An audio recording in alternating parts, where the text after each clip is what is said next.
What is up, YouTube? It is your guy, Mr. KJ Howard. And today, I got a lesson for you guys because this is very important in the ground fundamentals for you to be successful and for you to hit your goals. And that is, you're not meant to be successful. And yes, you heard me right. You are not meant to be successful. You're not meant to go out there and achieve big things. All right, and I know you're like, KJ, but my teacher told me that I gotta become this and I could become an astronaut. But understand, you got a lot of things going against you that literally is not meant for you to be successful. So let's first start off with just you internally, with the mind.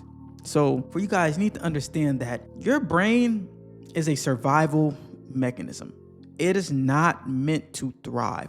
It is not meant to get better. Because you got to think back into the caveman days and all the ways of millions of years of evolution. Life was much different than today. So through the millions of years of evolution, our brain has been hardwired to survive. It's been hardwired to seek comfort, to not exert energy, to be cautious. In a sense, you have a fixed mindset. And like, no matter what, everybody has this. Okay, no matter who you are, no matter what, your brain is meant to keep you safe. It's meant to seek novelty. It's meant to stay in the comfort zone. So understanding that your brain is meant for survival, not to thrive. You already are fighting a battle against you internally, and we not even got to the external part of everything else that goes on to the world. So you must understand, like, your brain is meant to keep you safe. Every decision you make is meant to keep you safe. And there's two parts of the brains. There's the survival part, and then there is the thrive part, I should say, make a simple term. The survival part is called your limbic system, the reptilian part of your brain. Okay, it's the animal instinctual part of our brain that we share with every animal in the world, that we share with all our ancestors in the past. Only within the advancement and evolution of millions of years of humans that we were able to develop the prefrontal cortex, which is the part of the brain that helps you thrive, where you make decisions. We're able to strategically think and create things. You notice, animals can't do the stuff that we do. You don't see a freaking bear out there creating YouTubes like I'm doing right now. Actually, I think that would be pretty hard. But the prefrontal cortex, the part of the brain that plans, that lists for your goals, that strategically thinks about stuff and everything, is the part that is good for you. Okay, and then we have the survival part, which is in it. I mean, it's not bad, but it's a regulator. It's meant to keep you in your comfort zone. So we're battling that every day, and every decision you have to either go with your instinctual, or not instinctual, but I should say impulsive. Yeah, that's the word I'm looking for. You can go with your impulsive, where your body naturally instinct is to stay in the comfort zone, or you can go from your prefrontal cortex, which knows what you need to do regardless of what you need. Thing is that every decision you make, so every time you skip training, or every time you have a hard task and you have that natural feeling of, oh man, this is going to be hard. Oh man, I don't want to do this. Oh, I'm scared. I have fear. That is your survival part of the brain talking to you, because it's meant to keep you safe. So you wonder why you get anxiety before a game, or why you feel nervous before anything where you know you're supposed to do. It's because your brain is meant to keep you safe. And the thing is, if you listen to it, if you listen to that part of the brain over and over again, guess what? You will always stay in your comfort zone. Even if you feel like, and I know it's like, well, I feel it inside, but even if you feel like it, you will always pick that side of the brain.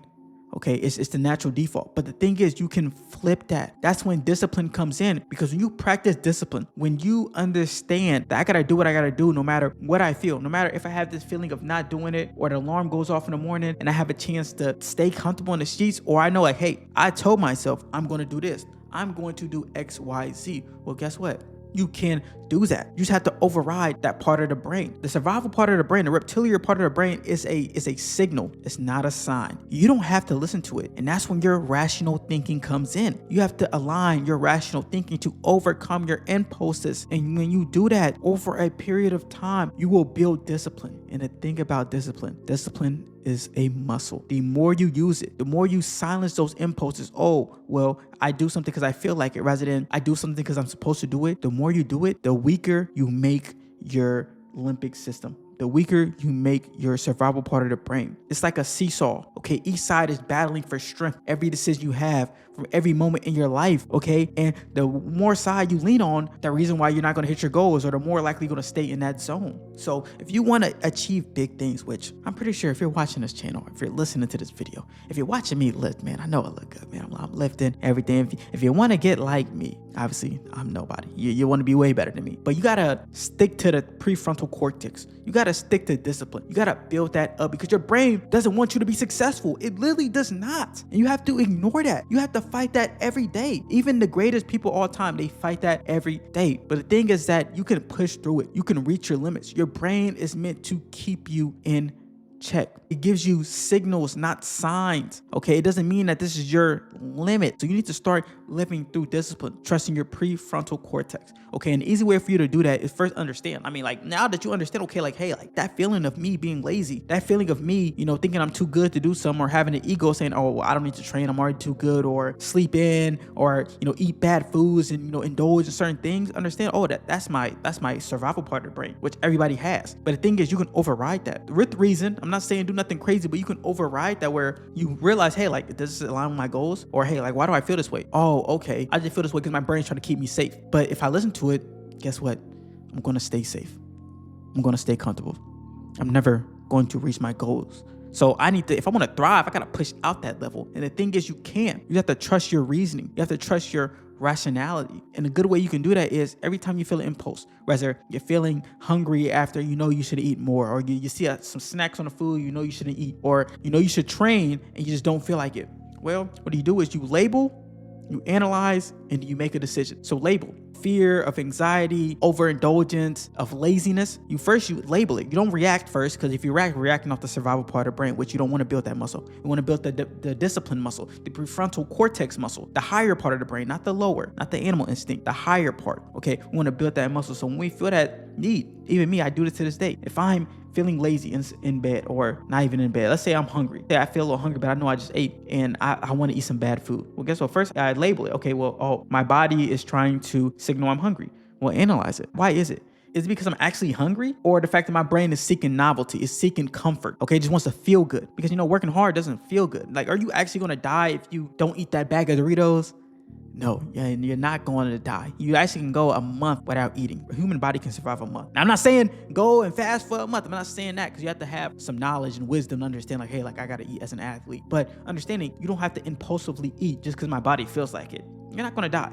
You can wait until you have your scheduled dinner time or your lunch time. You can eat when you're supposed to. So once you analyze it, then you decide on the decision, the smarter move. What happens is, in that transaction from labeling, analyzing, and deciding, is that what you normally do, what you probably did, was the alarm goes off, and guess what? Oh, well, I feel tired, so I must be tired. Even then, how are you tired? You just slept for 8 hours. You just slept for, in the morning, you have the most energy out of any part of the day. Okay. So what you do is you get up in the morning. Oh, well, I feel tired. Well, okay. Well, my body wants to stay comfortable. Analyze it. Is this actually am I actually tired, or my body's just choosing comfort? Now you decide, okay, if I get up, am I choosing closer to my goals, or am I defaulting to comfort and staying safe and not achieving my goals? And once you do that, your rational brain, the prefrontal cortex, analyze it, realize it, and next, guess what? You're not impulsive to stay in the bed. You're going to get up because hey, I made a commitment to myself. I got to get up. So you need to understand, man, it's the battle of the brain.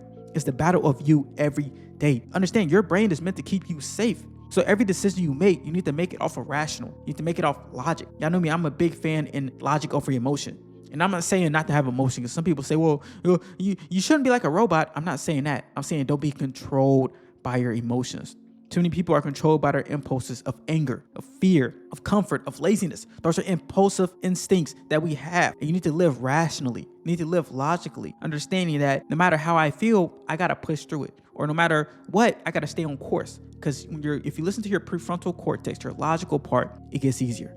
Discipline gets easier. It's easier to stay committed. It's easier to achieve my goals. So you have to understand that. And then another thing is too, with the brain keeping you safe is the false of fatigue. So if you're in training and you get tired, you don't feel like doing it because you feel like, you know what, I reached my limits. You understand that the human body places limits on you way, way, way before you actually reach your limits. There's a thing that Navy SEALs use when they're in their hell week, is that they call it the 40-60 rule.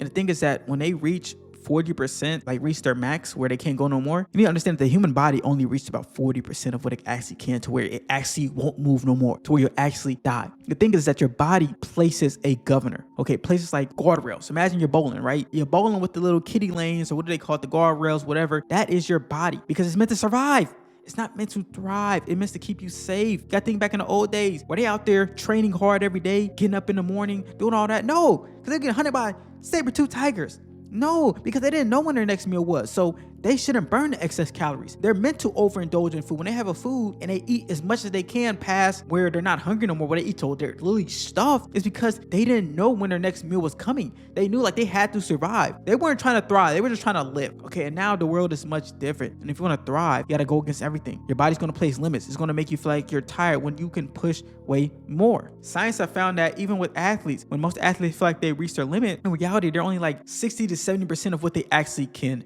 do. Okay, you ever like worked out and something, you keep going, you feel like you reach your limit, but guess what? Adrenaline pumped in, that's where you found a new win. That's what happened, is that your body places limiting beliefs. So when you feel tired before workout, understand, this is my body trying to keep me safe. Hey, this is my body trying to keep me in my comfort zone. Am I actually tired? No, I got 8 hours of sleep. Okay, I rest, I recover, I'm not burning out, I'm not doing too much. Well, then guess what? You do the workout. That's rational thinking. That's thinking with the prefrontal cortex rather than the survival part of the brain, the limbic system, the part that's supposed to just keep you safe and comfortable. Now, once again, you have to have rationality. You have to have discipline, because there is times where you can overtrain, which that does happen. And I'm not saying go out there and overtrain and do way too much and, push your bodies past its limits, because there is recovery. Recovery is a factor. But a lot of people don't even reach that point because they're always impulsively off anger, off emotion. They're living off their emotion rather than logic. You have to be logical. You have to have rationale. You have to label every decision. Okay, is this going to help me get to where I want to be? Okay, is this a threat to my survival? If it is a threat to my survival, then yeah. But if it's not, then guess what? I'm going to do it. Because when you do it, you build that disciplined muscle and it becomes easier. And then guess what? That next time you have that impulse, your body won't even think about it, because it's much easier. It overrides it. It's like a seesaw. Which side are you leaning towards? And the thing is about the brain is that when it detects, your brain can't distinct, like your part, your limbic system can't distinct from an actual threat to a fake threat. It's just emotion. Okay, it feels the same no matter what. That's why you will probably feel the same anxiety you feel when you have a hard decision to make, or you have something that you don't feel like doing. It's the same anxiety and same feeling that the ancestors had when they were actually getting chased by animals. Your brain can't distinct the different feelings. So it just feels fear. And if you listen to it, well, guess what? You're building that muscle to stay in fear, to be scared. That's just how it works. Your brain can't tell the difference, or at least that part of the brain. Your prefrontal cortex can tell the difference, but your reptilian part of the brain cannot tell the difference. It can't tell. So rather, if you're just scared to do something or you're actually in survival, it doesn't know. So we need to understand that, like, hey, like my brain is just going to signal fear. It can't analyze it. So I must think with my rational part of the brain. I must think with my reasoning, my wisdom, my knowledge, my discipline, and I have to build that muscle.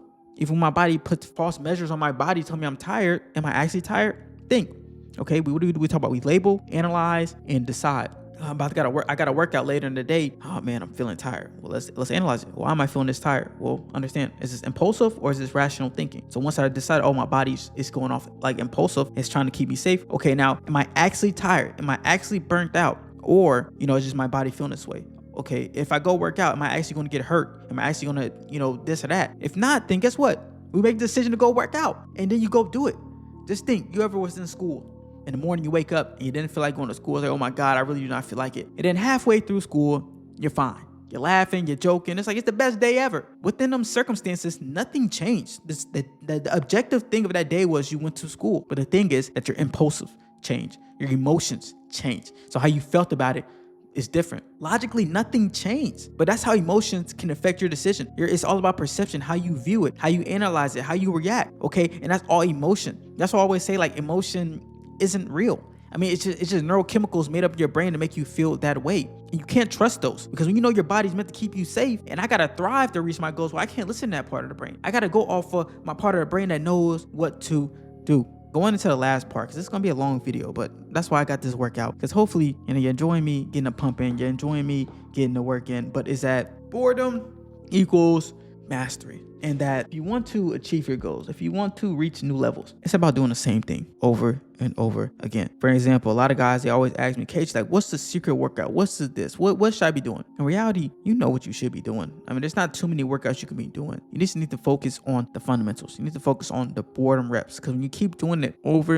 and over again, that's what really compounds. I mean, look at all the greats. You look at any of the best running backs of all time, any of the best athletes of all time. You think Michael Jordan, Tom Brady, they're just doing new workouts every day? No, there's not too much they can do. They're doing the same stuff over and over again, and they're doing it like they love it because they have that discipline. They built that muscle of, guess what? My part of brain, it wants to keep me comfortable. It wants to keep me safe, but they don't listen to it. They use their prefrontal cortex, the thrival part of the brain, not the survival, the part that thrives. They use that to make decisions rather than impulsive.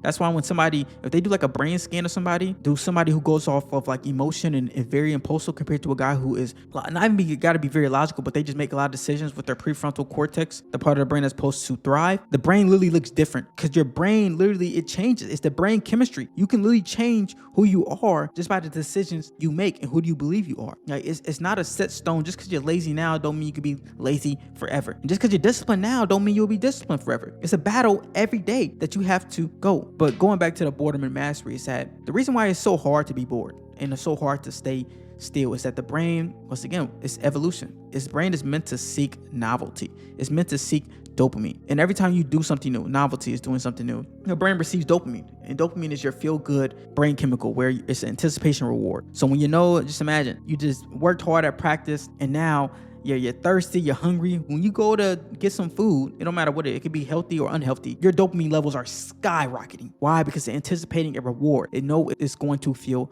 good. And the thing is, going back to the ancestors, through evolution, they had to seek novelty because novelty meant survival. They couldn't be locked in on a certain situation. They couldn't be focused. They had to be instinctual. They have to go off their impulses, because if they found some food, guess what? They might be the only food they might find for 2 weeks. Okay, so they gotta look for new things. They gotta be aware. They gotta look over their shoulder. They gotta be scared of, okay, like, is there a tiger chasing me? Is there a gorilla about to beat me up? Like, is there a threat to my tribe? They have to always be looking around, be stimulated, be aware. Even though that was millions of years ago, our brains are still hardwired the same way. Our brains are not meant to be bored. They're not meant to stay focused for a long period of time, even though that is what will help us achieve our goals, even though that will help us become the person we're supposed to become. Our brain is not meant for any of that. So when you're bored, understanding that feeling you have when you're going there like, man, like, I don't know if I could do this anymore. Like, understand that's not just your brain keeping you comfortable. It's seeking novelty. If you don't seek novelty, nothing will change. Like if I'm doing a task and it takes 2 hours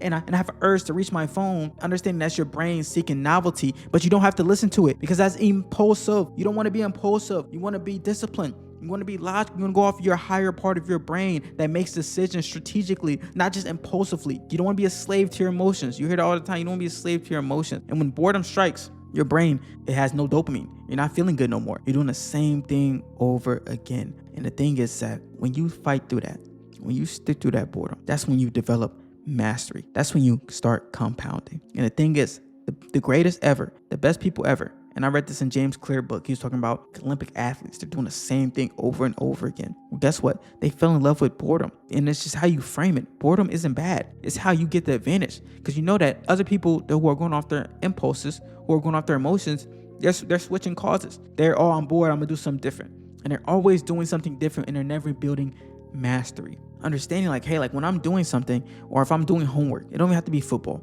It could be homework, it could be training, it could just be in life. And I feel like I need to do something different. I'm bored. Well, understand like, hey, like this isn't a sign. It's just a signal my brain's giving me because it wants to keep me safe. Okay. And if I want to reach my goals, I have to ignore it. Are you going to die if you don't get stimulated off your phone, or if you don't eat some good food or, unhealthy food? Are you going to die? No, you're not. Actually, you're going to be better. You're going to be better off. But that survival part of our brain doesn't know. It can't tell, like, it can't analyze the situation. It's not meant for that. It's just meant to keep you safe. Okay. It's meant to keep you comfortable. So start making decisions with your higher part of your brain, the prefrontal cortex, the one that makes decision off logic rather than emotion. And I promise you, it will start changing your life. Discipline will become easier. Discipline is a muscle. That's the foundation of this channel. That's the foundation of my life. Being a guy who was in high school, who didn't start, and I became a Division I athlete because I learned that early on in my career, when I wasn't where I was supposed to be, where I was a little overweight, I was very impulsive. I was doing what I feel like doing. I didn't like getting up in the morning. Why? Because it didn't feel good. I didn't like eating healthy. Why? Because it didn't taste as good. Okay, but when I shift my mind and I started to become more disciplined, that's when I was able to become a freak athlete. Start running a 4.3. Start having a 42-inch vertical. Start feeling better, looking better, accomplishing more, becoming a D1 athlete. That was all from my prefrontal cortex, my higher part of the brain, the logical side. But back when I was going off emotion, that's when I was a guy on JV. That's when I was out of shape. I was fat, wasn't reaching my goals, man. So understanding that, and this is something I wish I would have known when I was younger, but I just never knew until now. And when I look back and I reflect on my life, I'm like, wow, the reason why I wasn't where I was supposed to be is definitely because of me just being impulsive. I wasn't disciplined. I wasn't using my higher part of the brain. I wasn't making decisions off logic rather than emotion. I was letting my impulses win. And the best athletes in the world, the best CEOs in the world, no matter what, they think with their prefrontal cortex. They're strategic thinkers. They don't make decisions off impulses. They analyze the impulse. I'm not saying they don't feel emotions. You're not a robot. We all have emotions. I still feel fear. I still feel anxiety. But do I make my decisions off of it? No. Do I make my decisions off comfort? No. I analyze it. I label it. Okay, why am I feeling this way? Oh, my brain's trying to keep me safe. Oh, my brain seeking novelty is bored. Well, guess what? I know that boredom equals mastery. I know that if I do the work that nobody's want to do, I will reach my goals. So I keep going. And then afterwards, you get done. It's like, oh, well, hey, I survived it. And then your brain trusts you the next time you do it. It doesn't think, oh, well, I can't do it next time. No, it trusts you. And after that, it gets stronger and stronger to where now you just, the impulses don't, when I get hungry, it don't faze me. When I see food, some of the bad food I used to eat, chicken wings and french fries and all that, when I see it, I just don't, my identity, I don't make decisions off impulses. I label it, I analyze it, and I use my wisdom and everything I know, and I use rational thinking. And when you live your life off rational thinking, I promise you, you will be successful. But if you go off your impulses, back to the beginning of the video, it's going to be very hard. You're gonna do what your body's meant to do. It's keep you safe. And the thing is, 99% of people, they listen to that impulsive side of their brain rather than the higher brain, rather than the logical brain, rather than one that tells you what you need to do. That voice that whispers in your ear every day that tells you could be doing more. The one that tells you can have better grades. You can be reaching higher limits. You can be studying more. You can be doing more. You can. That's the higher part of your brain. The brain that knows what you should be doing compared to the impulses where, oh, I feel hungry, or I feel tired, or I feel this and everything. Okay, so start listening to the higher part of your brain. And smart too. You want to be smart. I'm not saying you got to do dumb stuff, because you want to have discipline, but it's discipline in both ways. A lot of people, they think of discipline as just self-control and limiting their bad things, their vices. But also you got to have discipline on your ambition, because sometimes being motivated is an emotion. Motivation is an emotion, and it can lie to you too. Ambition, I know ambition gets talked about a lot and is seen as being very good, but ambition, it can lie to you too. It cannot tell you the truth too. It can put you out your limits. And that is also the part of the reptilian brain that it just feels motivated, wants more, so it's going to lie to you too. So you have to analyze everything. Even when I feel ambitious and I see stuff you know what, I got to do it. What do? Label, analyze, decide. Why am I feeling this way? I'm motivated to do so. Am I actually motivated? Is this actually something I want, or just something I feel? Okay, if it's something I feel, then I just don't act on it. But if it's something I want, okay, well, what is a strategic way to get me where, I'm not going off impulse. I'm not just trying to jump in head first. What's the best plan that will lead me to be successful? And all of that is done with the higher brain, the prefrontal cortex. This is all I got for you guys, man. I don't know if you like these style of videos where I'm training and I'm just kind of just talking, because this is unscripted. It's a long video, and I'm not cutting nothing out. Nothing's edited, nothing. So you're gonna really just watch me train. And like I said, if you're committed to mastery, bro, this could be a video that can change your life. Where it's I thought my body was nobody ever to. Well, guess what? Now you know. Now every decision you make, you need to make with your prefrontal cortex or your emotion, your impulses, your survival part of the brain. And if you feel that, don't let it control you. You take control of it, okay? Not saying you don't feel it. We all feel it. But guess what? I'm not going to react off of that. I'm going to react off of my rationality, my reasoning. Label, analyze, decide, start doing that. And that's how you will become successful.